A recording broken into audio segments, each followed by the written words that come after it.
Bayibuli egamba kati okujjako nga Kazimba agenda tulabulira yakwata kkubo kyera agoberera ani lwaki Yesu bwe yasanga abaali batundira mu yeekaalu abaali bagifudde akatale wadde baali bangi bonna nga bajjudde y'omuntu omwe yali agoberedde Katonda yakwata ebintu ebitundira mu yeekaalu byonna n'abikasuka ebweru n'abisambasamba teyatya nti nyina obulamu obw'okuliivinga yabadde indirectly atugamba bannange temunnenya nange ntudde ku nkato baseka boogera bano bakiti tubalaba boogera ensonga zino lwaki bana b'amakyaki bo teboogera kubanga ebigenda mu maaso tebyawula ddiini tebyawula ggwanga mu nkola bwetyo tuleke nnyo bakomerera na kubajja ku gundi kubanga buli omu alina entegeraniza gambe bannaddiini abo bakola kinene nnyo essente eziyamba olumu owuliro zayita wali zayita wano zijira mu bannaddiini naye nga bw'ajja ayinza okwogera ekirala ne Yesu Kristo gwogoberera yafa ku lwammwe okitegeera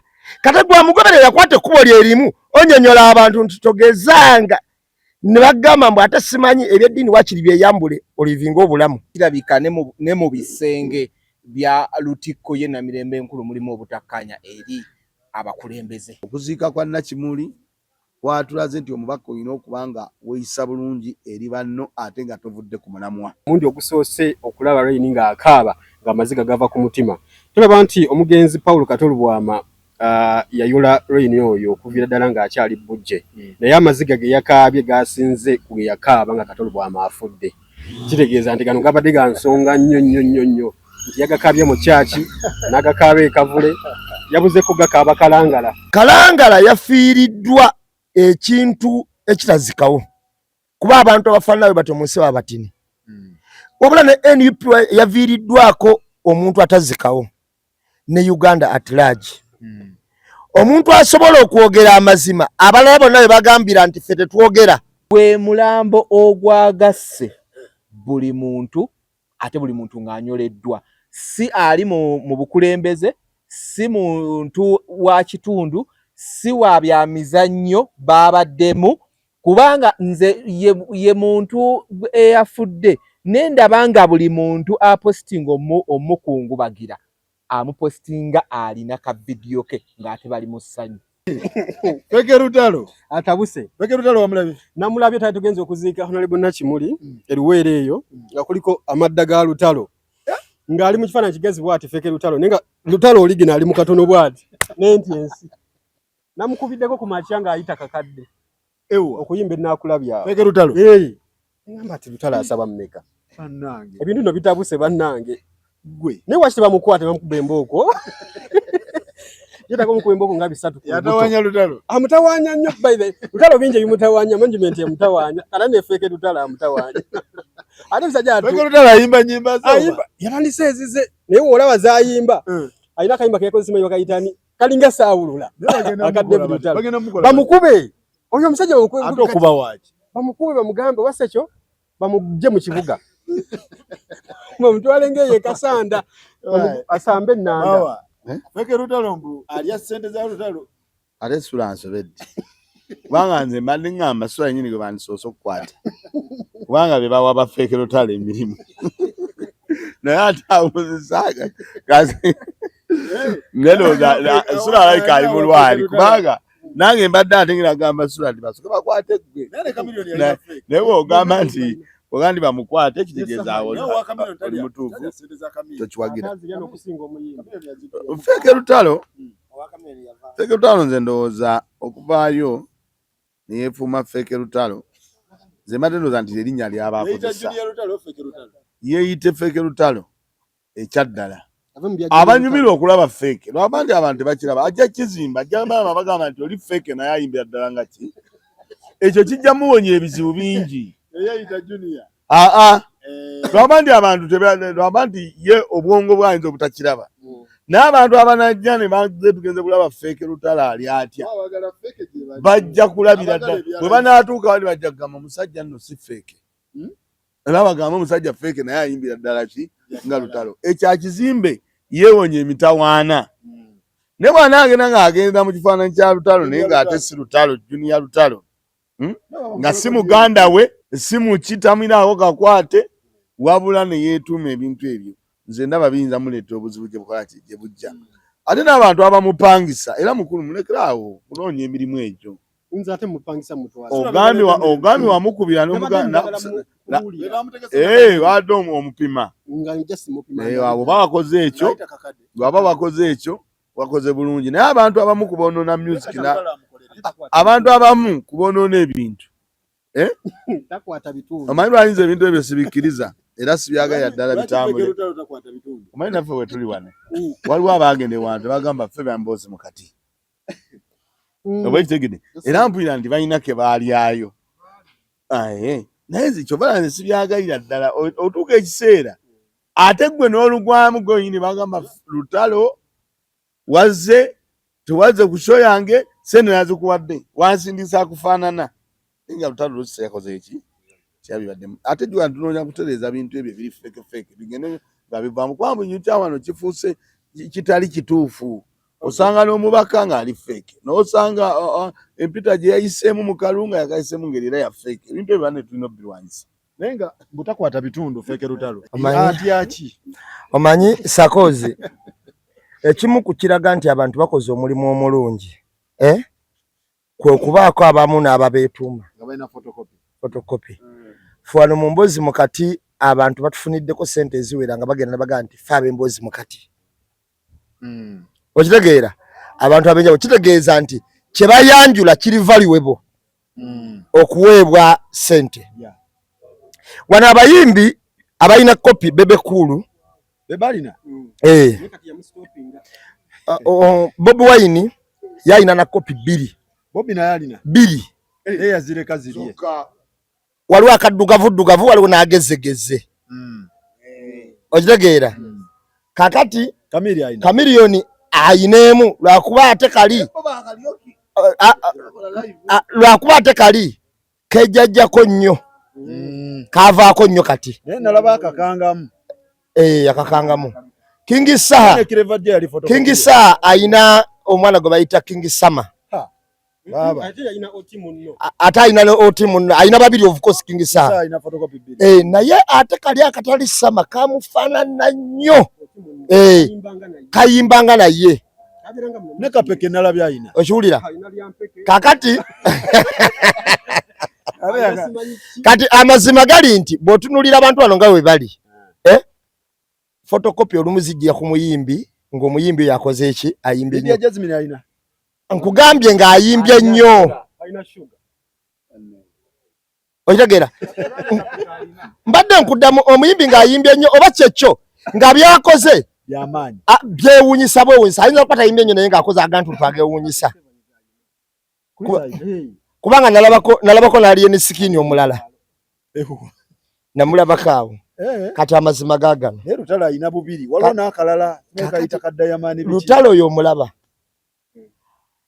olulenzi luno lumukola bubi nnyo kubanga olulenzi luno lusobola ozibikira ekibuli kya Lutalo nga saata complaining oyo mawe omulaba yayimbako ekammengo toka kwa balabala ku campaign olwamulwana Adamu ne baga tulinze mulwana Adamu mawana kabaka naga toka kwa balabala Besija nayingia endulu ezita abantu baga yoyo naziya nagamba esa twezo muzimbo muyimbiza yagala ate yagoba fake mu town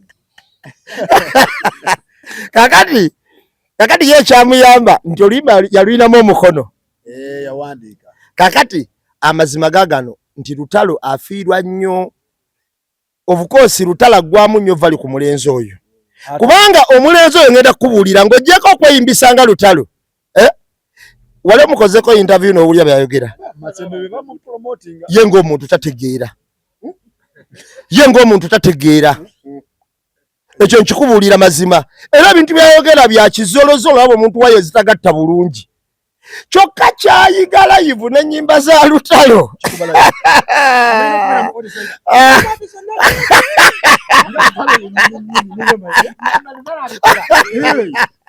gwe kyayiga live n'ennyimba za Lutalo bakikuba nekiryoka kibuukabuuka nekikongojjamu nga Lutalo ayi Mukama Katonda kina n'abakazi era abakazi kibaliira nnyo ku Lutalo of course Lutalo sima kyagenda kola ya mulenzi ono of course twetaaga etteeka erukugira kubanga olaba yamusango okumufaanana anti ye Lutalo yazimba kintu kye kulyamu kakati ate abantu bangi mu Uganda wano baagala nnyo ekifaanagananga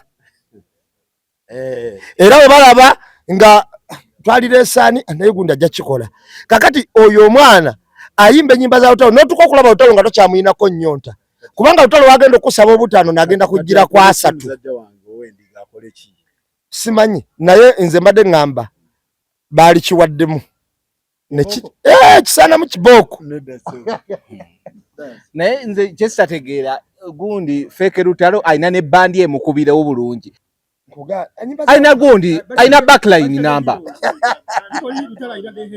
anti nange nati kyenneewuunya mbona alina da heroes era alina the hairs oyo sula tategeera butegeezi alina backline namba kiresewo kina backline namba kitegeeza nti no abantu bamubuukingira ddala kana bamanyi babuuki naye kino kinenемukko ku Lutalo kinenемukko era bw'oba okirabye naye awo no munenемukko era ne mukutuuka mu kwogera owulya nga Lutalo kati ageze naye kino munenemu nnyo ne muno mu matama olaba nga munenemu nnyo naye olaba ba presidents babeera ne zifeeke kati ate omuyimbi kyatabeere na feeke olaba ba president babeera ne zifeeke nange oyo sula amanyi ebyembuto oyo okufa obufi olaba bama ba president babeera ne zifeeke Museveni simanyi naye nga olaba bagundi mondo by the way na mondo olaba president balina zifeeke kati ate olwo Lutalo buli muyimbi nalabako Kyagulanyi nga embracinga gundi feeke ye yalina kubukedi ne bagimuleeta ne bamiitinga ne babogeramu naawo namugaa kasatu okoleramu bibi mu gundi yange obogi w'amaanyi namugaa gwe kasatu okolera bibi kati eno feeke tenakola bibi naye ewakuba nti nno ate yeefunye booking n'okusinga omuyimbi anti kati kambuuze feeke ya President Museveni senga wabeerawo omukolo guli na Zambia President Museveni aba atudde awo tategedde na biriyo agenda okulaba Banjula nga feke yeriwo ye address kakati omukolo ogwali Entebbe ku golf course baleeta feke ye nekola ebintu enyinyi ne nabeera surprised nga naye waali kyekugamba simanyi wayala kitegeddeko naye feke ogenda ku mukolo nga president aliiko katategedde feke yeyeze oba bannange ne president kimugwako obugwi n'agamba Lutalo agenda gyongera amaanyi kati tolaba eyakapeke esooka baagikutte ne bagisalako enviri eyokubiri ate neyokuba luyimba ng'eyozezza mu lwakapeke lwennyini era yo neyeyita na lyampeke eri bagikutte bagisibye bagisazeeko enviri eyokubiri negamba kati kanzigire ddala mu mainstream nekwate alina feke bbiri emu bagisazeeko enviri kati eyo lyampeke endala kati ate yo nedira oluyimba lwene yo netandika kuyimba ffe tulya mugaati bikinga oluyimba lwennyini neruddamu naye ng'eyimba mugaati kati yo nefulumya okitegera ebiseera ebisinga ate nga eyo feeke lyampeko giwa amaanyi yamaze kusiba eri kati ate eno nebbulukukayo nga bagimanyi bulungi kati olaba neono ani ono omuwala yani ayimba ebisolo bangambye ate feeke ye ekuba mu byalo okufa obufi alla mbw ate ye feeke ye endalamu naye yagikwata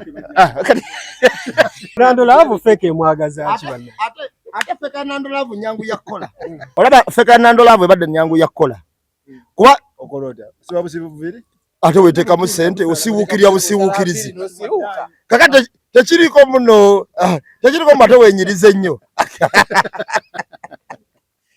naye feke muzireke ebintu byokulyamu obireka ne bikola ki ate luyala luyimba buli wamu banne terumula ku mikolo luyimba buli wamu watandika n'emikolo omukolo Lutalo ayinza okubasaba obutaano lusaba mume naye yasaba ayinza okubasaba nga 3 ayina zino ekkooti ze zituula tunywe naye lukikuba ajja n'akuba bw'ati yabagaana obwa omugole nze muyingiza ayingiza kati n'abagole ayingiza abagole mu kidaala oyo Feke Lutalo. Anyway, bannaye mukulikeyo mu kuziika Honorable Helen Nakimuli mwenna abamwerekedde n'ababadde ku mitimbagano n'abataasobodde bane mukulikeyo mwebale nnyo. Twade tuli awo kitaffe mu Katonda akulira obukristaayo n'avaayo n'agamba nti ye muntu yeewuunya abantu abawaana luwumu. Jonani luwumu n'agamba oyo yafa. Omuntu eyafa nga tasobodde kwekuuma mwagala nange mbenga ye. Era nasose kutegeerera ku kitaffe mu Katonda oyo nti ye akozesa amagezi mangi nnyo okubeera omulamu. Omanyi ngenda kubuulira naye ndowooza engeri gy'aliko dokita ye yaki doctorate ye yaki eri onadi oba munnasayansi oba mu byaddiini. Kubanga nyina ekintu kye newunza bannasayansi batera osinga okukkiriza nti bo batuuka n'okijjawo nti eri Katonda. Sakozi buli omu akwata ekkubo lyakwata. Osobola okukwata ekkubo ly'omunnabyabufuzi, osobola okukwata ekkubo ly'omunnaddiini. Naye kati wano we tutuuse mu Uganda mu nsi embi bagala layini erabaddeko abamanyi kati etulako ya bapisito ne tugala tewali kyakkola. Kakati ne tutuuka mu bukristaayo nga ebiryo byebyo. Mu Bukatuliki n'olaba nga agambyeko nti lwaki mujja ne pisito mu maganduula ne bagamba nti ate kati yafudde mu buliri. Kati ebintu ne bibeera bwe bityo. Mwami Kazimba ffe twamwewuunyiza yagambye ye tagenda fiiririra bantu naye alina famire ye ey'okkuuma alina obulamu obw'okulivinga. Temumuyita balimbu ate simanyi baluwumu simanyi abeerenga Janani simanyi ani abeerenga ye tagenda fiiririra bantu. Naye ngenda kubuulirako ekkubo yakwata bbi. Kye bayita okulya ow'emyoyo kwe kwogera ku bikyamu ebirabika era ngenda kubuulira kuno kubeera kuluŋŋamya okw'abakulembeze ab'amadiini n'abalala bazze babyogerako si yasoose. Wabeera bw'embeera eriwo olwaleero Amerika oba egenda gwira na Malaka ne gundi ne bagamba nti paapa avuddeyo akyogeddeko. Era embeera eno agyogeddeko bw'ati. Paapa asigenze sisinkana gundi. Mu mbeera eyo gye ngezaako okulaga nkulaga abakulembeze ab'enjawulo bwe bateekawo impact ngenda kubuulira. Mu lutalo edda omuntu akyasoose okusiba ku paapa omumanyi bamuyita Napoleon Bonaparte. Yasiba ku paapa ng'agenza obbatabaganya n'amusibira France. Era yalina likodi mu nsi yonna okukwata paapa. Kakati ngenda kubuulira nti abakulembeze ab'enjawulo bazze bayingira mu bintu eby'enjawulo naddala abakulembeze b'amadiini. Olumu tulina n'eddoboozi ly'abakulembeze ab'ennono. Olumu abantu kyova olya nga bali banja baga Katikkiro akyogeddeko ki era nagivaayo n'akikola ki n'akyogerako. Nze ngenda kubuulira ekintu kimu. Bayibuli egamba kati okuggyako nga Kazimba agenda tubuulira yakwata kkubo kyera agoberera ani lwaki. Yesu bwe yasanga baali batundira mu yeekaalu abaali bagifudde akatale wadde baali bangi bonna nga bajjudde y'omuntu omwe yali agoberedde Katonda yakwata ebintu ebitundira mu yeekaalu byonna n'abikasuka ebweru n'abisambasamba. Teyatya nti nyina obulamu obw'okuliivinga. Mu mulembe gwa Roman Empire Ponsiano Pilato nga ye mulamuzi era atwala mu Middle East nti Yesu yatuuka tayimu ng'alina kusalirwa musango okukkiririza mu Katonda. Era olina okumanya nti ku mulembe gwa Nabukadduneeza kabaka waaliwo abaagana n'okusinza ekifaananyi kye yayimiriza nga bo bakulembedde Katonda omwali Misaki Abidinego ne Sadraki n'agamba bakwatibwe basuule mu kikomye kya Kalomu naye era baawonawo. Okuggyako nga Katonda gw'asinza tamwesiga oba gwe yasalawo okuweereza tamwesiga. Omuntu bw'otuuka okulonda sayidi n'ogamba nti nno diini mu Bukatuliki Saakalamentu ddamba olwo diini mwe mubeera abasisita abafaaza n'abalala nga bewaddeyo okuweereza Katonda era abantu abo beewaayo n'okufa ku lwaki ku lwa Katonda. Ngenda kubuulira bw'oba ogamba nti Yesu Kristo yatufiiririra ng'era yenjiri gy'otambuza mu kyaki gwakulembedde kyaki era gy'osimbako. Ate gwe n'ogamba nti gwe mu kyokufiirira omuntu tomukkiriza naye ng'ate muyina n'ekigwa ky'abajulizi be mugamba nti tugenda ne tusinzayo bano baatufiiririra era baafiirira eddiini. Kati ekitegeeza ye omukulu ono abantu basinga okulaba nga abadongo be bajulizi era ne Yesu amulaba nga omudongo agato ono yali mudongo waawa kubanga Pasiyano Pilato yagezaako okugamba Yesu yewozeeko n'amugamba sigenda kikola. Kakati olaba n'abalinaana Yesu wali eri ku mulembe guli mwalimu Bajuda Iskariyoti naye nga bawuliddeko ne ku njiri ya Yesu. Bwe babeera ku mulembe guno tokyewuunya. Omukulembeze wavaayo n'annyonnyola n'atandika kati kitegeeza ayagala natugamba nti kye basinza si kituufu. Ono Honorable yali amugamba nti baveeyo boogere.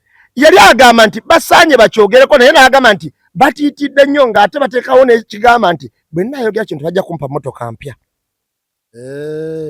Nti era naye agambe nnyina famire y'okulabirira nnyina obulamu obw'okuliivinga. Emmotoka mpya kitegeeza ye ansa mba njeetaaga. Anti ab'e Mugongo bafiiririra ddiini kati olinga babitabise. Kyenkutegeezako kugamba nti woba ogenda ku lunaku lw'e Namugongo n'ogamba bano baafiirira eddiini era betusaamu ekitiibwa tubakkiririzaamu. Ne Yesu Kristo gw'ogoberera yafa ku lwammwe. Okitegeera kate gwamugoberera yakwata ekkubo lye limu onnyonnyola abantu nti togezanga ne bagamba mbu ate simanyi ebyeddiini waakiri byeyambule olivinga obulamu. Kati oyina ate obukosi nze sanga nabadde mwayi Museveni n'abadde nabutaddeko dde omusango yapuluvinze nti eno gavumenti yabatemu era nga yakakasizza nti bw'oyogera bakutta. Kakati yabadde atiririra baani era yabadde atya kwogera ki era baani abadde bagenda okumutta ajja abannyonnyole. Okitegeera yabadde alina kyapuluvinga awo kyasosowaza kye mutaategedde.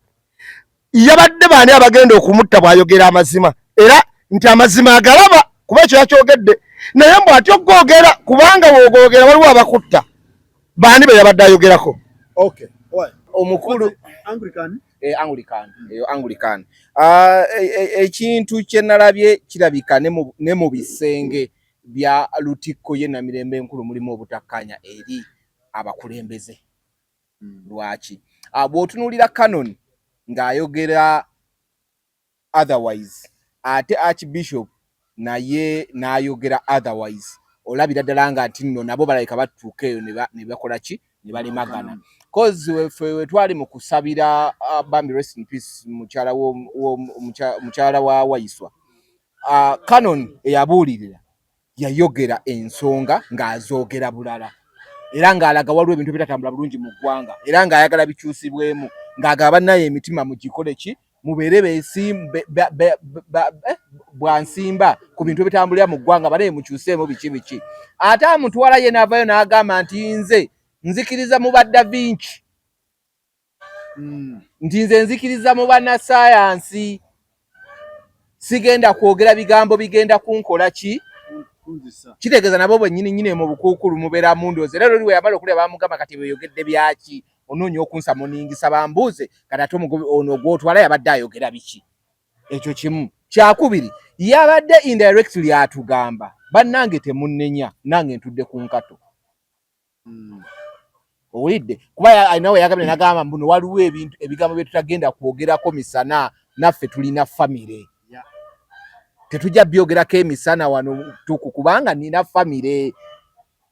Mwana avaawo mwe munaalabirira famire ye yabadde ng'atugamba nange nandiyagadde okwogera naye nina ensonga nina olukato wano kuguni mu mugongo lunkudundwe ntuddeko weŋŋambira nti nga bakuyita naye ate era ekyo kye yakoze era naye kiba kimusuulayo wadde yatugize kati bajja mubuuza owaayo ani akugoba ebyo by'oli mu ogwera mu bantu ani akugoba otulabisa. Yabadde nga ffe atunnyonnyola nti banange munsonyiwa obutayogera ku bintu kuba omugenzi yabadde yakava okwogera nti banaye mubeere ki muveeyo mu kuba abantu babawuliriramu we balaba mmwe nga temwogedde nga tebagoberezi bammwe nabo kibakola bubi kibakosa kubanga nabo bakola oba maybe mutya olwakuba nti baabawo emmotoka mpya kwe kuvaayo yeewolereze mu kwewolereza ate yatulabudde yadde nga atulabulanga naffe atugamba nti banange nze obutoogera mmwe mutunulidde kya mmotoka naye nina obulamu bwange nina abaana omuli wakugamba ekintu ekyo omukazi n'avaayo n'akugamba bannange wano ntuddewo lw'abaana abaakugamba ekiri mu nju kitokota Stefan ow'Empindi nagirabye ensonga eyo naye ndowooza yavudde Kazito oba oli awo bannayuganda byabadde batandise okubeera nga boogera ku nfa y'omubaka Ellen Nakimuli yayogera before naye ndowooza era byonna ayinza okuba yayogera before naye ng'era birayiminga n'ekiki ekyabadde okubanga Honorable Nakimuli nga tannafa yali Namuŋŋoona awo ndowooza gwali mukolo gwali bategesa be Namuŋŋoona awo ku matikira ga Beene n'ayogera nakwatagaza nagamba ne mwogere kubanga ffenna ebigenda mu maaso mu ggwanga ffenna tukola ki tubiraba abantu babawamba bafa mu nkola bwetyo so wavaayo n'agamba n'ateekako akazito abantu bano abalina oba olya eddoboozi ery'omwanguka kati bano abalina eddoboozi ery'omwanguka nga abakulu bakazimba n'abalala of course baba balina okwogera naye sooka olabe yakoona ku linnya lya Kazimba ayinza okuba yakoona ku linnya lye anti ayinza okuba yakoona ku linnya lye nga yali ayogera nga oba oli awo kyaki esirise nnyo kubanga ebintu bino baseka boogera bano bakiti tubalaba boogera ensonga zino lwaki bana bamakyaki bo teboogera kubanga ebigenda mu maaso tebyawula ddiini tebyawula ggwanga mu nkola bwetyo so ndowooza kyeyagadde okwogera n'abantu okukizza mu ddwali eno omubaka gye yafiiridde kubanga ye yaliggulawo kati ani yaliggulawo Kazimba yes omubaka mwe yafiiridde Kazimba yaliggulawo so mu mbeera bwetyo byamukutte byagenze bino ne bimukwata mu nkola enzibu nga naye mutuufu alina okwewozaako mu nkola bwetyo nange saamulabye naye tekijja kukoma ku basumba bokka buli muntu alina akatuuti abasumba b'abalokole balina ekibiina kyabwe ekibagatta Interreligious Council of Uganda muleme kuvaayo kweno sovereignty bill eringa ebagamba nti okufuna ssente ebweru kigenda kubanga okitegeera mu nkola bwetyo kati baavuddeyo bapasita abasinga obungi bwe basobodde okukandula ku ddoboozi naye ng'ate biri mu abantu tebakola ki tebabyogerako so mu nkola bwetyo mwogere bannange buli muntu alaba ekintu nga tekitambula bulungi totya nti oba bagenda kukola ki balina kibagenda okutuusaako ajjali ebeetuuse ffe mu ddiini ey'obusiraamu kimanyi so yogera kyoyogera empeera ye eri mu ggulu kakati Saaji bannaddiini bonna oba musiraamu oba mukatuliki oba muki nze nsooka ne mbawa ekitiibwa kuba balina abantu baabwe bebakulembera ate bannaddiini era njalo bagamba nti bakyalina omulimu munene nnyo ogw'okuba nga bakkiriza okuvumibwa n'okutyoboolebwa mu ngeri emu kubanga abantu ba Uganda bano abaseera ebisinga ebintu babitegeera bulala bannayuganda bategeera ebintu nti ogundi abadde ategeeza ki era message n'agifuna batono nnyo kankuwa ekyokulabirako Kyagulanyi yavaayo n'agamba wano nti omusango nguzizza mu bantu singa abantu bategeera kye yali ategeeza singa kati tuli mu Uganda empya oba kitegedde singa abantu bategeera nti okugamba nti omusango nguzijjeyo nguzza mu kkooti y'abantu singa bategeera amakulu ago singa kati tuli mu Uganda empya naye gy'oba olaba nti osanga abamu batandikanga munenya nga bagamba kakati wuuyo yagenda mu kkooti n'addukirayo kubanga okutegeera kw'aba kulina we kukoma mu bintu ebimu okukola ki kati bannaddiini bano balina bwe batambuza ebyobufuzi byabwe naye nga mu kubitambuza ensonga tebagenda zireeta directing bwe balina zireeta nga gwe kyolowooza kakati ate gwe olw'okuba tayogedde kyolowooza in fact bannaddiini ebintu tebabyogera kiwalazima baba ne tooki era ojja otunuulire ensi zonna ezikyuse entalo zonna eziwaddemu bannaddiini abo badde bakola ebintu bingi ng'okukweka abantu mu kkanisa n'omulaba nga bannaddiini ng'okufaaninga ne bagamba ekkereziya ekirimu nga ssente ziyita mu kkanisa lwakubeeyomba ndasewala ziyita mu kkanisa ne zijja ne zifaaninga eno era gy'oba olaba ono nti bwe yajja ekkanisa yazeekengera nnyo n'atandika n'oziwa obulabolabo ng'emmotoka kakati gwe olowooza nti owannaddiini tajja kubanga mawa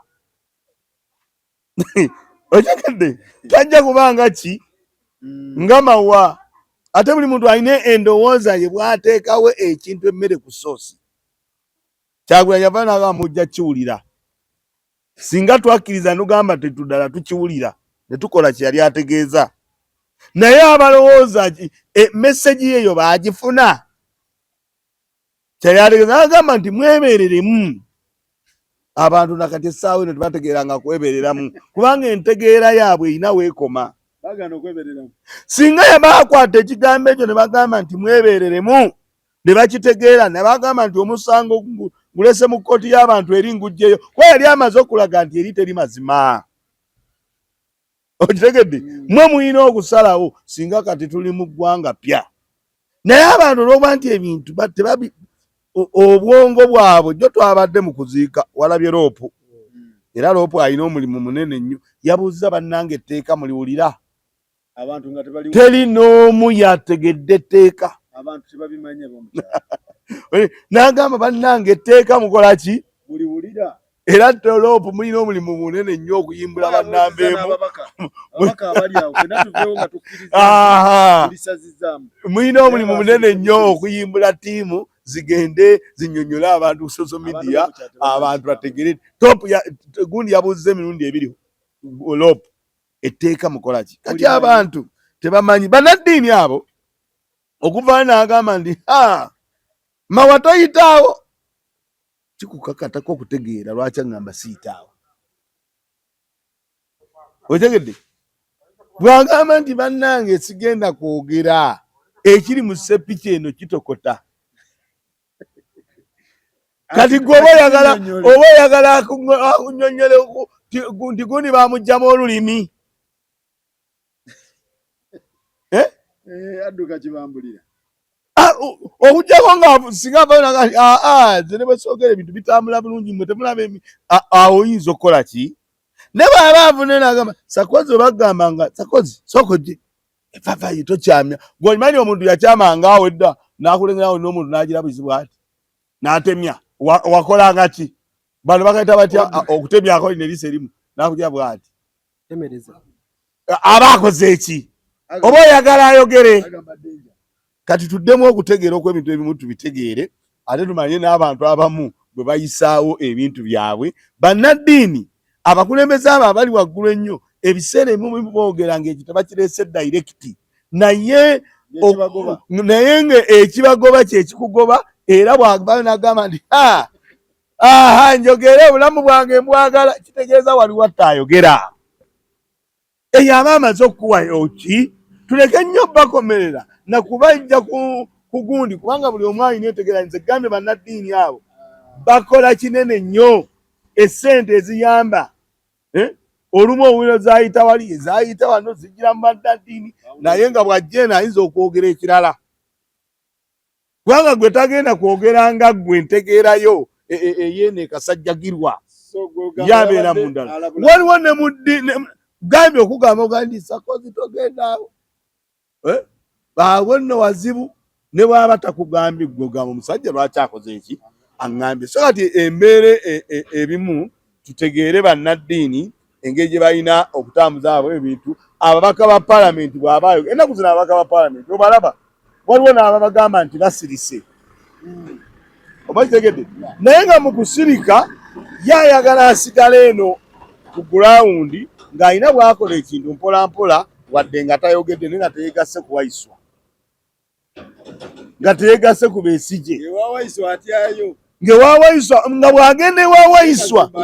bw'agenda ewawayiswa wano wagenda kuggweramu ddala amaanyi ye kyava akyusa enkola nti nja kutemyanga ku liiso. Kyava atemya enkola nti bwe naazibirizanga baana bange nga mudduka. Oba ekitegedde? Kakati abantu ebimu bannange naddala balina platform tuyambe abantu abamu obbabuulira. Kyagulanyi ali bweru wa ggwanga baataddeko jjo mu kufiirwa eddoboozi lye n'ebigambo bya Kyagulanyi ali ebweru w'eggwanga tebabiwulidde mu makulu. Era bw'obanga tolinga olimu kyolimu toifunamu kigamba nti owa omusajja ono akyali ku mulamwa. Ebigambo mpozi nga temwabiwuliriza naye message gye yawadde. Kati osanga olinaga nti yadduka yagenda naye mu kudduka yagenda naye kiki omutima gwe teguli eri abannansi kyasigala akyali ku ekyo. Kati bannaddiini asobola obutoogera nga bw'alina kwogera n'atajja Kiwalazima naye nga munnaddiini ayina ensonga z'akola kizaliko. N'abaana abakeera enkya ne bagamba nti Seeka Kigundi ayogedde, abaseeka olumu baba batulimba baba ne kanzu nga zirimu obunankani. Ayagala oyogere naawe omugoberere gwe nkya banyoole. Ebyobufuzi tubitegeere. Seeka ojja goberera Seeka mwoyo Seeka naye nga Seeka ate eri gy'ali. Ya Seeka alya ku sowaani emu na bali. Seeka ng'ayina ekimuwaga. Gwe n'ogamba nti kati Seeka kyava abakulembera. Bwe batuuka wali okwekalakaasa ogenda olaba ate Seeka aweta. Seeka ogenda olaba bwe babawa caayi, bwe babakwata ate Seeka bamunola kiro. Oba omuntu omulala yonna oba mawa obaani nga mugenze kwekalakaasa ku kkubo ogenda olaba mawe yabakulembedde ate ajja kiro. So kyengezaako otegeeza kiki? Tutegeere ensi eno, tutegeere tulina kulwana tutya. Tolowooza nti omuntu ali eno Sakozi toteesa ku program, sikulaba ku TV, naye obuusabuusibwa mu baagala enkyukakyuka, obuusibwabuusibwa mu balaba nti ebintu ebitambula bubi. Naawe omanyi nti ebintu bitambula bubi, abantu bangi balina abantu batambula bubi, naye nga naffe fennyini bannansi tewali bulumi bwe tulina, nga buli kintu na bino okeera bugambi nti ennyumba y'omuntu bagenda gisendawo. Abantu abuyabuli n'agamba ate obulamu oba banaasendawo eno n'afuna endala njireke basende. So kaakati tulina okutegeera ebintu bye tulina okubitambula. Ababa babitegedde ne tubuulira bulungi nti munnaffe gundi oyo lwakuba teyayogedde bw'ati naye yabadde ategeeza kino. Okitegedde? Okuziika nakulabye bulungi. Okuziika okusinzanga bwe nakulabye, nenyala okusooka okwebaza oba okulisaayo abantu bonna abagenze okuwerekerako omubaka wa Paalamenti owa Kalangala abadde omubaka ow'ebigambo ng'aleeta ebigambo bye nga tebityoboola naye nga bikukuba ku mutima. Kyova n'ekigambo kye yaleeta ekyo yagamba nti bannaddiini bwe munaayogera banaakuwa emmotoka, teyayogera ani agaba mmotoka. N'abantu bakitegeera era mesegi yakola ki? Yatambula. Abantu bwe bati abalina obwongo obwo ne baleeta ebintu mu ngeri etegeerekeka, ekintu ne kingira mu bantu tubaagala nnyo mu ggwanga naye kibi nnyo kitugenda tubafiirwa. Nakimuli ekintu kye nasinze omulabako era njagala ababaka bonna bayige. Okuziika kwa Nakimuli kwatulaze nti omubaka olina okuba nga weeyisa bulungi eri banno ate nga tovudde ku mulamwa, ng'okwatagana bulungi ne banno, nga ne bw'osanga owa NRM omubuulira n'omugamba nti munnange ekyo ky'okola eggwanga lyanditambudde bwe biti ne bwe biti. Nakimuli ekyo kyabadde y'ensonga lwaki walabye ng'aba NRM gye bali, aba gundi gye bali, kumbi buli kategoro yonna nga gyekola ki? Nga gyeri. Aba Paalamenti yakoze kinene nnyo naye okuteekawo embeera okulaba nti Nakimuli atambulira mu kkubo ki eddungi nga bamuziika. Ekyo kyabadde kyalwaniridde. Bannabyabufuzi ababadde bali wabalabye abasinga obungi kubanga wabaddeyo, naye obanga watunuuliranga bwe babadde buli omu yadde amwogerako ekintu, yadde amwogerako kintu kimu, kwogera mazima nakubeera mulambulukufu eri eggwanga lye, era nga bakulaga nti n'ebintu ebimu ebibadde bikwata ku kibiina kya Nuupu badde bagana Nakimuli waliwo ekiguddewo naye gw'ogenda okikulembera, era n'agenda n'akola ki? N'akikulembera. Ng'oggyeko bino ebyabavubuka bano bye batambuza, simanyi Lorraine, simanyi biki, ebyo tebirina nnyo makulu okusinga gabadde nnyo mu mubaka yandyeyisizza ati era yanditambudde atya. Bannabyabufuzi abasinga Sakozi bwe bamala okubalonda tebakolera bantu baabwe, beerabira ekkanisa mwe bava, beerabira emizikiti, bw'aba mulokole yeerabira gy'abadde asabira. Ne bagamba Nakimuli n'ekyamutuusaako bwe nti ne mu kyaki mu Namuŋŋoona mu Basodoksi abadde w'amaanyi nnyo ng'olaba buli kintu akyetabamu. Ekalangala eyo waliyo bizinensi nnyingi ezikwatagana ne gavumenti nga gavumenti ezifunamu ez'ebinazi, balimayo bino ebintu ebikola obutto, ndowooza era by'ebinazi bingi nnyo zibaddeyo, naye kitegeeza nti abadde asobola okubalansinga gavumenti ng'omubaka w'ekitundu n'atabeera bubeezi kuwakana kiwalazima abadde alina okuwakana ng'ensonga gy'awakanako nga naawe bw'agikuleeta ku mmeeza okola ki? Ogiwuliriza era n'ogiraba. Ekyo abantu tulina okukibabuulira, abantu bategere nti tulina abantu babuulira ebintu babitegeere. Olumu nga tetubavumye, tetubakoze eki, naye bajja kukakana bategedde ekintu ekiki ekituufu. Kuba Nakimuli obwira amasomero abadde agalimu, nalabye omukyala yabadde mukulu nnyo weeyo wa NRM, naye agambye nti Nakimuli ye yamutegeera kukuba nga baakola guleeta mukono, weziti guleeta mukono bayoyo ti ng'atwala ebizinga Kalangala, simanyi wa Katosi, ewabane eyebuvuma waliyo eri ekiyindi. Naye Nakimuli olw'okuba nti aveeyo, ekintu ekyo yakiteesanga ng'akiteeseza wamu. So si constituency ye yokka naye nga kikwata ku bavubi. Ne Nuupu yennyini egamba ekifo kye yamuwa, ate nga tabadde nnyo ku leediyo.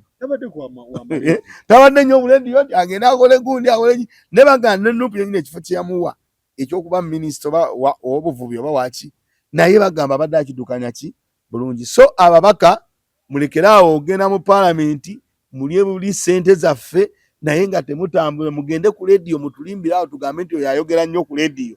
Nakimuli obadde oyinza okuba nga obadde tomulaba na ku leediyo nnyingi, naye Nakimuli yatukubye ne byamutambuliddeko byayogedde. Ate Nakimuli kyanamusimyeko nti abadde ayogera amazima. Nze nalabye ku interview ye ng'akulaga omubaka lwaki yandibuze emmotoka ey'emiliyoni 2 n'aginnyonnyola, nawe n'ovaawo ng'okitegedde nti bakimuwe. Tonagirabako? Yabadde annyonnyola lwaki omubaka asaana avuga emmotoka ey'emiliyoni 2. Era n'agamba nti omubaka okukuwa miliyoni 10 n'ogula akamotoka ka miliyoni 27 oba weekoze bubi nnyo. Era n'akunnyonnyola kati nga n'omuntu abadde ali eyo n'agamba nti Zaalika lwaki bamuwa emmotoka ya miliyoni 2. Bw'ovaayo n'onnyonnyola walayo omuntu ajja kutegeera nti omubaka asaana akole ki? Agivuge. So mukopa abaka omubaka ki? Nakaseke teyabaddeyo, simanyi lwaki. Ndoza akalwe kamukuba n'agamba kambiveemu, naye ate oba yabadde n'ensonga ze. Naye ababaka abaawo Brenda Namukenya namulabe yabaddeyo, nabana abapya be baakalonda bazaake babaddeyo, nalabye nabana ab'empapula nabo nga baliraaniganye gundi Walukaga ne Mulyanyama babadde wamu nga batudde nga bekuba obwama banengerako. Ne Kalwanga yabadde abaka bakoze abadde agatta Samalendo oyo, naye ebizibu bye sibimanyi nnyo, naye okusiza getufuna bagamba ali mu ddwaliro.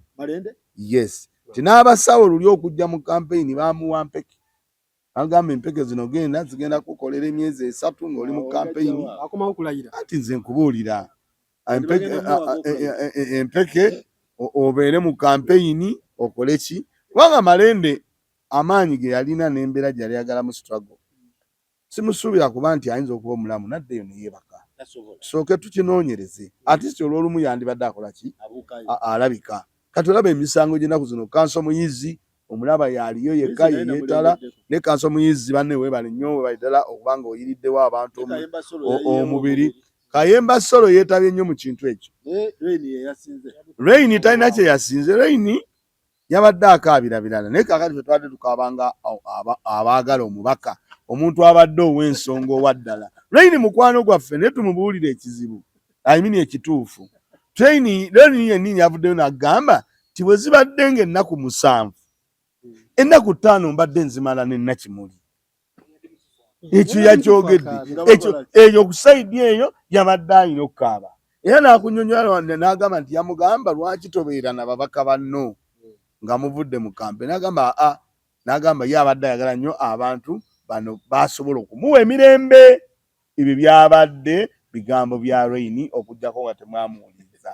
Nze n'agamba siwaayira muntu. Kakati Rain yabadde akaabira mirembe gy'amuwa, ffe abamu nga tukaabira omubaka ow'ensonga ali mu paalamenti abadde ayogera, ab'ebuvuma nga bakaabira engeri gy'abadde ayambamu abaana constituency ye, ne Rain naye ng'akaabira oluusi ensiŋŋana gye badde basinkanamu olw'eggulo nga bakoze eki lwakuba abantu temwagala tubabuulire mazima.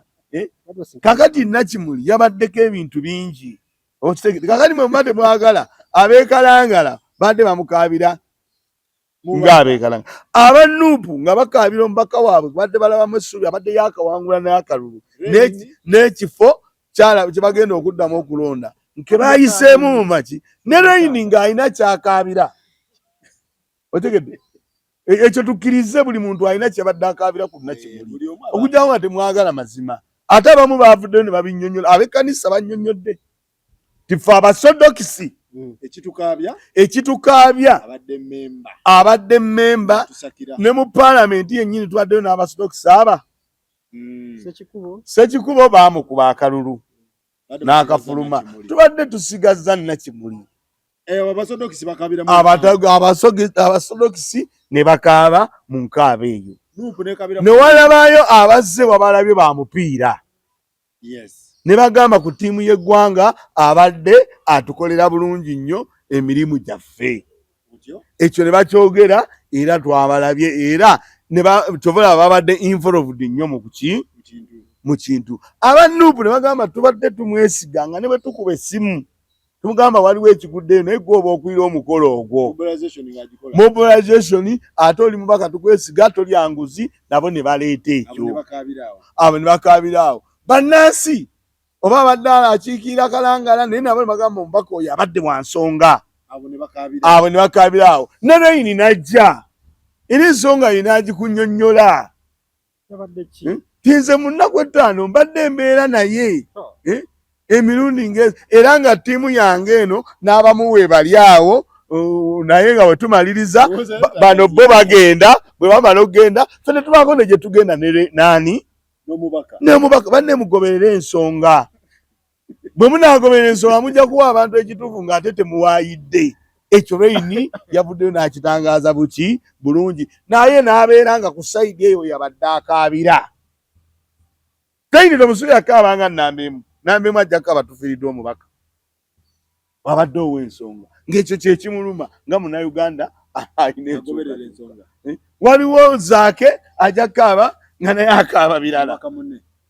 So tuwa abantu ebifaananyi ebituufu. Olunnyo ddala eky'omubaka Nakimuli yafiiridde emyaka emito ndowooza myaka gya 41 kwa 85 abadde akulookinga 41.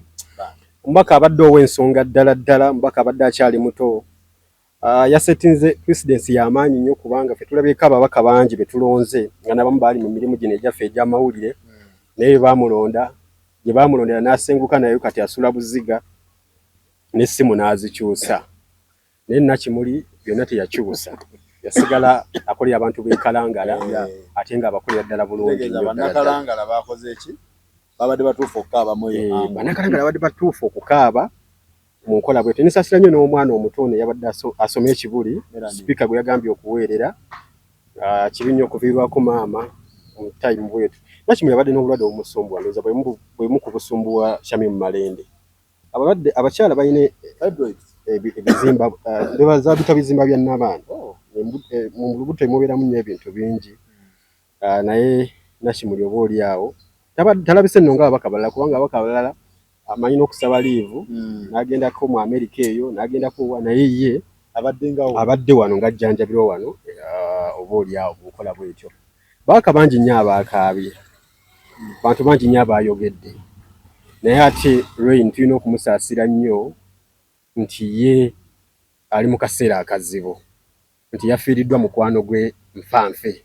Simanyi na nsonga lwaki tebaamusibyemu ekimu bakita kimu mu lubuto muno mu kiwato ate simanyi na nsonga lwaki teyambadde ekkanzu kubanga eno waffe mu Buganda ofiirwa mukwano gwo ku lusegere obeera mu kkanzu ate obeera mu bigere kuba engeri gye yakaabyemu n'engeri gye yabadde asansabaga Nakimuli yabadde muntu we owa ddala mukwano gwe naye ate tulina okukitegeera nti Raini musajja mufumbo mukyala bamuyita Sherry era yamuwasa omwaka gwa 2022 bwe mbaserabidde mukyala n'oyo mukwano gwange twali tukola ffenna omupiira ng'ogwo kuba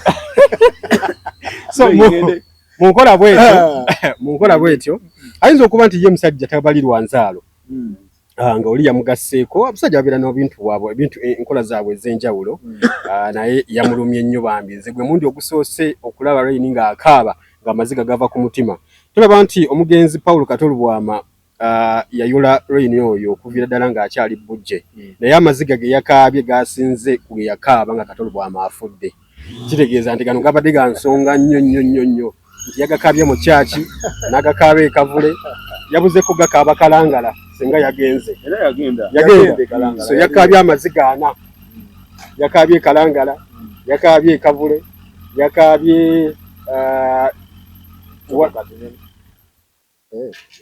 so yakaabye Kalangala yakaabye Kavule yakaabye mu parliament yakaabye luwamu neri mu lunyolya yona buli yafunidde akakiso okufuna akazindaalo ng'akulukusa kubanga omuntu yabadde wansonga nnyo ddala Nakimuli abaka bangi badde bamulinamu essuubi n'abantu beekalangala kubanga badde mukyala munnabyamizannyo babaddenga n'enkolagana ey'enjawulo siyinza kulimba beefuna ddi kubanga kino ekisanja ekibadde kisooka ekya Nakimuli mu parliament Rain yeyo lwakuba nti ye teyajja yateesaganya ne Guinea Nassolo ndoza ne bakola mu anti kyekisanja ekisooka gy'emyaka 5 kino kibadde kyakubiri bitalayidde mukola bwetyo so kitalo nnyo ddala ekya omubaka Nakimuli byayogera nga tanaba kuva mu bulamu bw'ensi eno bwe bulamu bwe tutambulira ge mazima naye nze nsaasidde nnyo Rain omusoyisoyi omuntu wo yamulumye nnyo yamulumidde ddala naye Rain mufumbo mukyala we yesheri omanyi bayinza okutugattagatta wano bagamba nti ate mwogera biki so bale bagamba nti ate mukwano gwa Shamim kuba birimu kati ne by election ebintu birimu eddwaliro birimu by election birimu okuziika abantu abana abatuwuliriza kitalo nnyo omanyi ntunulidde mikwano gyange bano omanyi ebiseera ebisinga obungi Professor oli eyatonyeza akatonyeze ku lubaawo n'abuuza abayizi abaali bali beyali awa lecture n'ababuuza mulaba ki abala bonna baddamu katonyeze full stop ki era ekigezo baakigwa Nakimuli abadde mugazi nnyo abadde munene okamala nga ku mugaso gw'abadde ayina bw'oba olabyeko gwa Rain ng'era gw'olumiriza nawe sakozi nkwewuunya ku mugaso gw'abadde ayina n'abaakaabye omanyi ye mubaka gwensoose okulaba nga wa NUP nga speaker wa parliament amukaabira ne deputy speaker amaziga ne gatonya ye mubaka gwensoose okulaba nga wa NUP ng'ekirowoozo tekireeteddwa muntu wa NUP nti twali musondeddeyo ssente bweziti nga Namboze bwe yakikulembera obaani n'akireeta nga sipiika yakirese nti bane buli omu aveeko 5 ate temugamba nti mbakase musaleewo mukkiriza nti ye mubaka gwensoose okulaba ng'amabugo abakulembedde okgawa President Museveni vice we Jessica Alupo speaker parliament vice we chief whip wa NRM n'abalala nga bakulembedde abadde mugatta abantu era yabadde full house. Kalangala yafiiriddwa ekintu ekitazikawo kuba abantu abafaanayo bato munsi babatini wabula ne NUP yaviiriddwako omuntu atazikawo ne Uganda at large omuntu asobola okwogera amazima abalala bonna be bagambira nti ffe tetwogera abalala bagambira nti nze siri Yesu wammwe sigenda bafiiririra omuntu ayabadde tasobola kuvaamu maziga ku Nakimuli yali yakala awo tuba tukunoonyerezaako nga tasobola vaamu maziga ku Nakimuli bazambali baluyimbazi kanso bonna bakaabye buli muntu kubanga ebibadde bikabya ku Nakimuli byabadde bingi okusukka ku mufu osobola okukaabira ku mwana osobola okukaabira ku muzadde we osobola okkaabira ku bannakalangala emiranga gye baakubye ye muntu yekka ye mubaka akyasoose ogenda mu kitundu kyakikira nga batuteyo ng'abantu bakaabanga buli omu muganda we. Ekituufu twafiiriddwako nnyo ekintu ekinene bwe kiba nga kikwatagana ne Nakimuli okuggyako nze ndowooza okufa bukakafu sakoozi buli muntu alina okufa naye olwakuba kuleka ebibuuzo bingi ebireka emabega noga nti kyabadde kitya yafudde ata nze nsuubira omwoyo gw'omugenzi Omukama Katonda agulamuze ekisa kyokka kibe kyakuyiga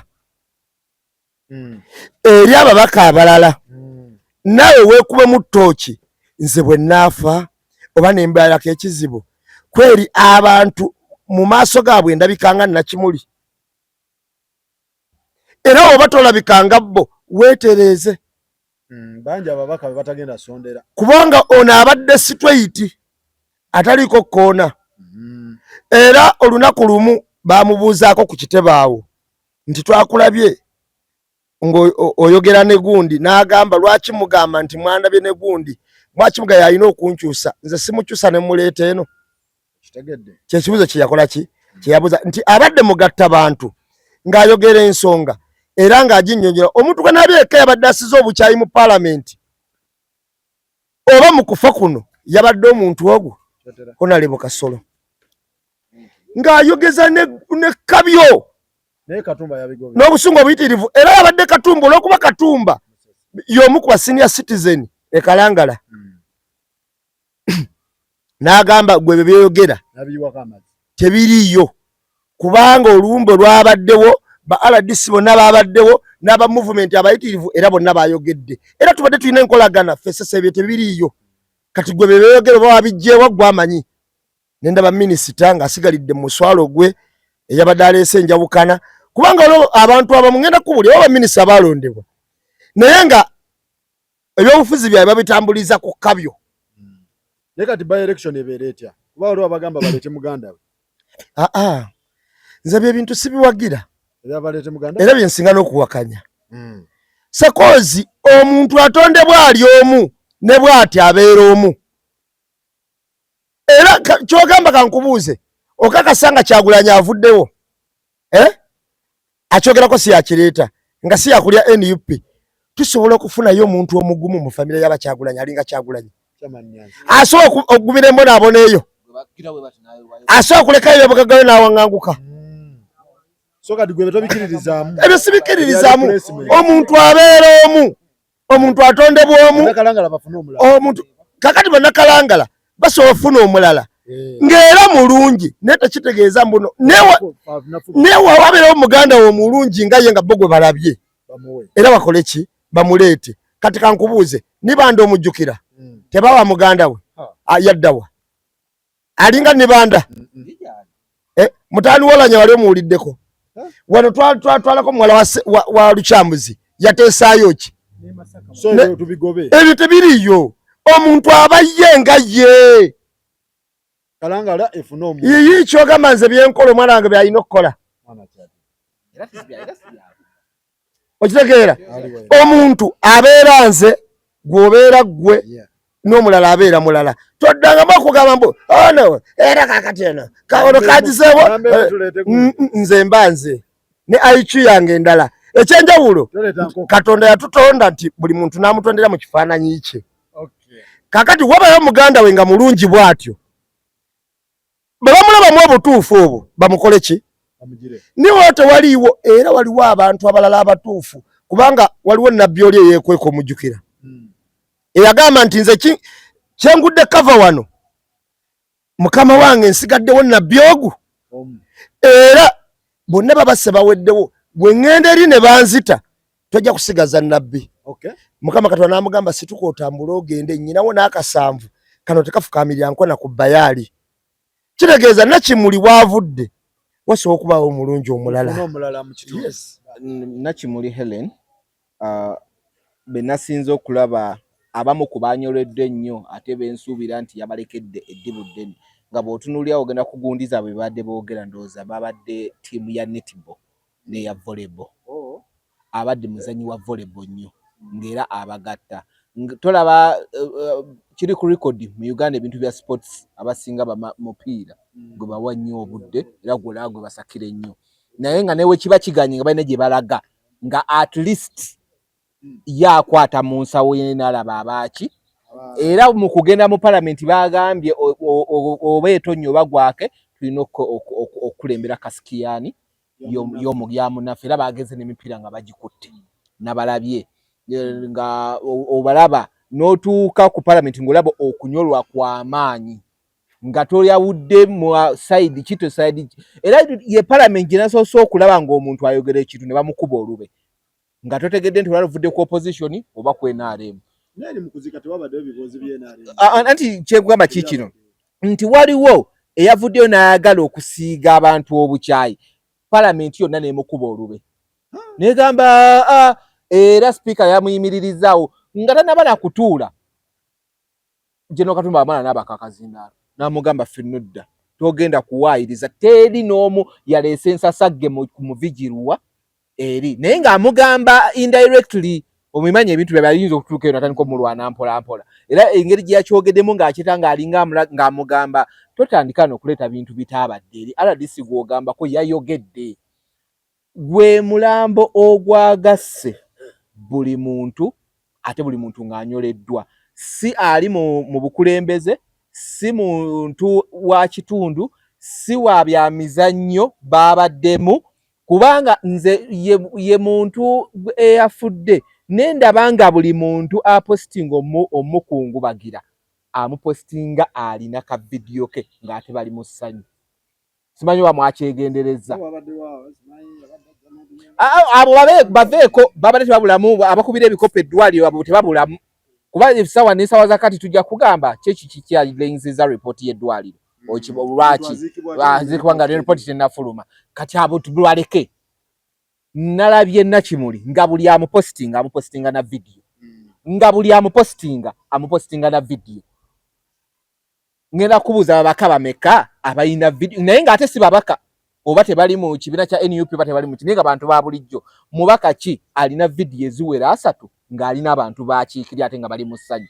Nakimuli nakirabye ku lyato ng'atudde alina abantu teyeegulumiza atula mu lyato ly'abantu ng'otuuse eri omulaba ali ku kyalo nze kati nga olaba Kalangala yakubako olukuŋŋaana omanyi ebizinga bye basinga ogamba nti biriko sirimu mungi yabayita n'ababuuza buzibu ki n'abagamba kati ngenda kwogera kati ndi mubaka wammwe kino kyenjogera kiyamba mmwe mpulira mukaana nti obupiira butono bubanyiga tukole tutya ng'abakuŋŋaanyizza nga bakakati njogera nga mubaka wammwe kuba mbeetaaga nti ye muntu abadde akuŋŋaanya batu n'ayogera ekintu nga bwe kiri musobole okutegeera mubeerewo naye abeerewo ate mubeere nga mutambulira kumu.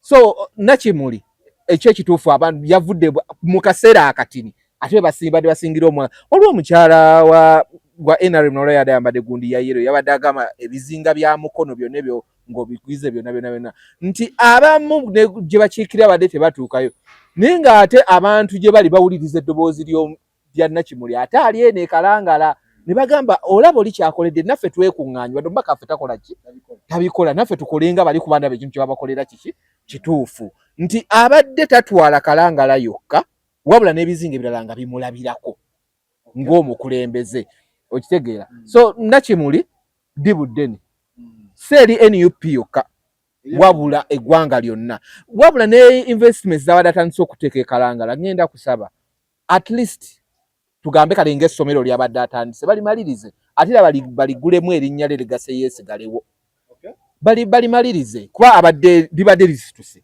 essomero balimalirize n'ebirala projects zabadde atandise kuba nalabyeko abantu abadde basike basharinga screenshots kuliko y'omubaka oba abadde amusemberera nnyo nti balina olukuŋŋaana lwe badde balina okubaamu naye n'olunaku lwe yali agenda ku operation yaba amaze omusindikira ki namugamba nedda we mugenda tukole bwetuti ne bwetuti ne bwetuti nti ne mu kaseera akasembayo wabeeredde ku kitanda era emirimu abadde agitambuza ng'abakubiriza okubeera abeesimbu.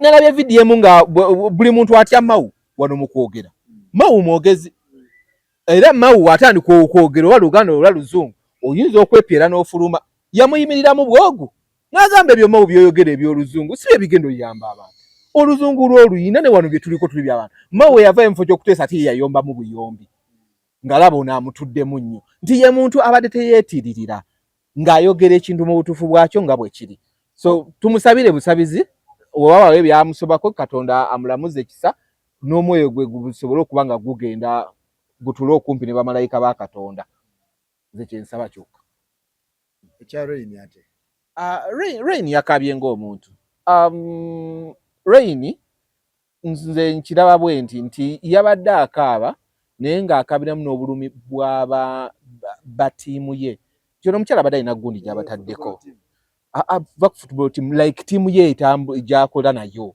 nti w'otunuulira abamu abantu abadde nena kimuli abamu Rain yabadde yabaleeta kati nga driver omwe abadde akola nga PA Bakalero olaba nga buli Sunday basiba wamu babeera wana era nga mukolyako ne jokes ne bazikwata n'azipostinga nga gye basiiba ne bagenda ne bazannya matatu naye kugamba abadde abawadde life ne Rain obadde mulaba ng'obulamu bukyuseemu yali yakuba bishoti atanze okwambala amasuuti ag'ebbeeyi gundi so he was right era ekyo kyo si kimugjaako era yali mutuufu okkaaba naye ekya Rain okkaaba yes kyabadde batutunulye a bigger picture yabadde akyusa obulamu batutunulye a bigger picture nti abantu ade bafuna mu mukyalo n'ebintu byabadde akola like it's beyond Rain's gundi gye mutunulye ya Rain nti birimu community birimu abantu bangi ne timu yenate andoza lulya ne timu yenate ya Rain yabadde agiteekamu omupiira so tutunulire ebintu ebineneko yes Rain yakabye but tutunulire a bigger picture social media wade batunulide biriwa social media mubaddemu empulunguse mu 2-3 naye abasinga batunulide a bigger picture eyekalangala ne gundi emotoka sobola yes it's okay naye bannange ndozo owulira let's look at the bigger picture ebadde ina dereva Benzi kajipu Kalubikon ebadde ina dereva amuvuga Rain yabadde akavuga kakati Sakozi omanyi gundi agenze n'agamba nti Katolubwama yayigiriza Rain ebyemizannyo naye teyakaba maziga ago we yafa anti linda konze mbadde nja kunnyonnyola lwakuba kakati ebintu ebimu mbiraba bulala Sakozi oyinza okuba n'omuntu yakuyigiriza amawulire naye omuntu akuyigiriza n'otandika okukola emirimu gyo nga bw'ogikola kati ku this juncture nga ate ojja kwesanga nga okwataganya nnyo ne muzeeyi n'okusinga yakuyigiriza amawulire nga wobeera muzeeyi wakola ki wabeera ku tayimu eno muzeeyi bwakutuka osobola okukaaba ennyo okusinga Kabushenga kyetuliko wano kakati Rain kyeyabadde aliko nti ku tayimu eno ku Nakimuli abadde of course finance maso ye abadde yafuuka maso ye nnyo yakunyonyodde n'agamba nti ne tubadde tubuzaako ssente nga tumukubira bukubizi n'agamba nti ezo nzibateereddewo nga iyo bantu bwe yannyonnyodde nti niwe kigaana ng'omukuya n'agamba nti ezo zikoze eki nzibateereddewo kati omuntu bw'atyo asobola okukyusa obulamu n'abeera bw'atyo toyinza mutwala layitire era ekituufu akuluma nnyo abadde yeetooloolako abadde iyo bwe yannyonnyodde ate siyinza bikyusa ebigambo bya Rain okuggyako bwe kibeera nti waliwo omuntu atwistinga nga badayasi bano batera okuwaayiriza nga badayasi bano ne bagundi batera okuwaayiriza kati olw'okuba bakyusakyusa bayinza obikyusakyusa ne babikisa nga bwe babikola ki nga bwe bayagala naye nga nze omuntu wa NUP Munnayuganda Omuganda sisobola kukyanga bintu ebyo bijja we birina kubeera kubiteekamu lukyayina ekituufu kiri nti Nakimuli yatulumye kati olaba yalumye ffe abadde bamubuuzaako obubuuza ate omuntu abadde asobola otuula awo ne bawayamu omuntu kubanga Rain Sakozi kamala okubuulira kyabulabe nnyo era tekisangika nnyinza okubeera mukwano gwo naye nga sikukyali yanko nawwo kati omuntu ajje baka ne batula na manju ne bakuba ne matatu n'ekigulupu kye, abo babadde babennyo ba munda. Mwebale nnyo mwebalire ddala, tweyanza nnyo Sula, mwebale nnyo mwebalire ddala okujja. Naye nga tusaba buli eyeeyamye okuyamba ku mwana wa Nakimuli wa Honorable. Tusaba omulimu mu gutwale maaso. Abasegenye babayamba. Biraka babimala. Tusaba ababaka mufune ekyokuyiga mu nsonga ya Nakimuli. Ate tusaba ababaka baffe muyiteko ne malwaliro mulabe ekiriyo. Eyo topiki ndala okitegeera, mulabe ekintu ekiriyo, mulabe ababaka bano, mulabe abantu bano abatukolako ddala bituufu bye bakola. Dano kubeera eyo mmwe nga muyisa buyisa bintu emugira ne mukola ki, tujja musondera mutuukeko mu facilities zino. Yasoma dokita yasoma yamukolako mbu yasomera South Africa, dokita yasoma. So banaye tetugenda kusukkawo. Omuyimbi wange Spice Dana nkutumiddeko nnyo, kiri kitya kulikayo mu Europe, nkwagala nnyo nedda. So toleeta bintu bya loja Spice